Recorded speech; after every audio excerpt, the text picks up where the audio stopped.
Welcome back to another episode on Photoshop Basics with Webtrickshome. In this tutorial, we'll see the magic of history brush tools in Photoshop. So, without wasting time, let's get started.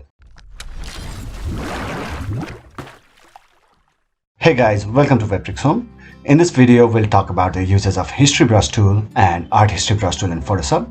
This is the image I'm going to use for this tutorial, alright? You can see the history brush tools right beneath the clone stamp tool group in the tools bar. Click on it and you can see the history brush tool as well as the art history brush tool in the same group. What these tools basically do is allow you to restore the original image. When you cross the limit, your application allows you to go backward. This will depend on your application settings. You can go to the edit menu, preferences, and see the history states allowed by your application. It is set to 20 steps by default, but you can increase it to any number you want. Keep in mind that higher the history states allowed, higher will be the RAM consumption, and that will affect multitasking on your computer whenever you open Photoshop. For the demo purpose, I'll select the brush tool and paint over the image randomly. I'll just try to add more than 20 strokes so that I won't be able to go backward to the initial state with Alt Ctrl Z or Option Command G.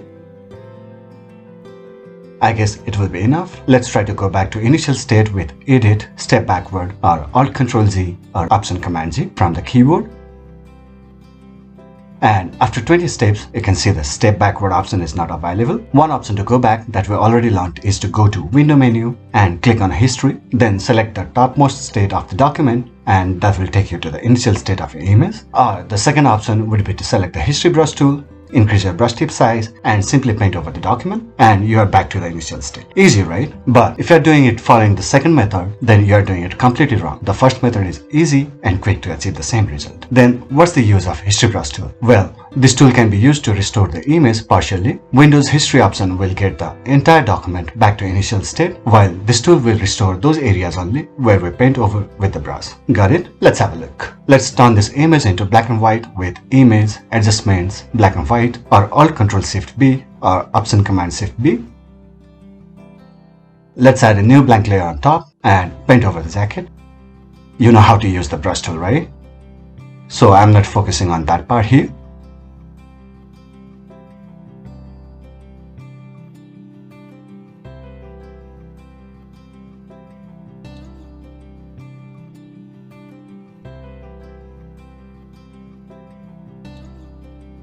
You can see the jacket is restored to its initial state, while the rest of the image is still black and white.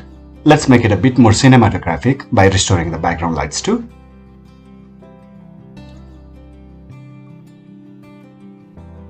Let's restore the lips too.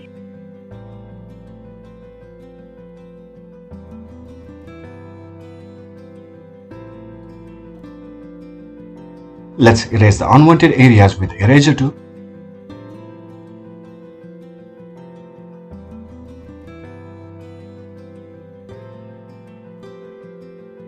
Well, you can see the result here with the history brush tool then.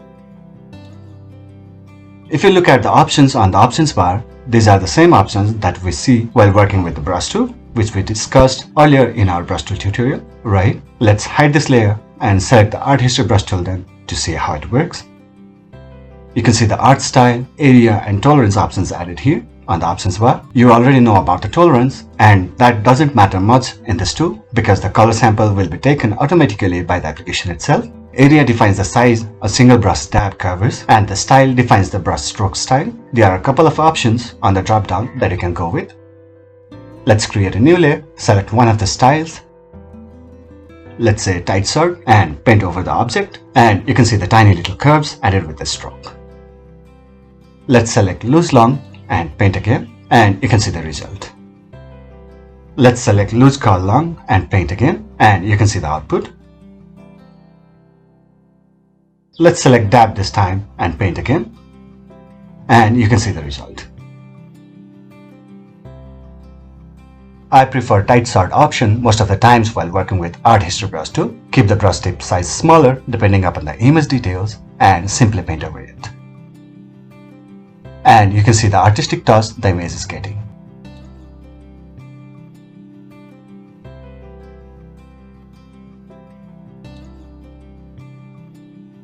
Let's reduce the size further to work on the face.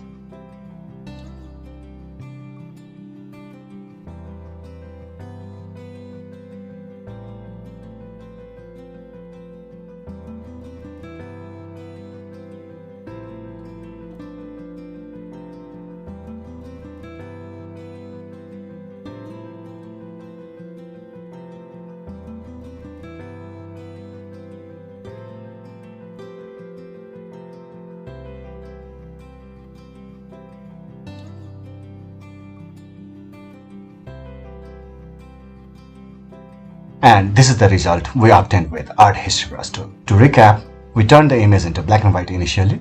Then with the History Brush tool, we restored certain parts of the image. And finally with the Art History Brush tool, we added an artistic painting effect on it.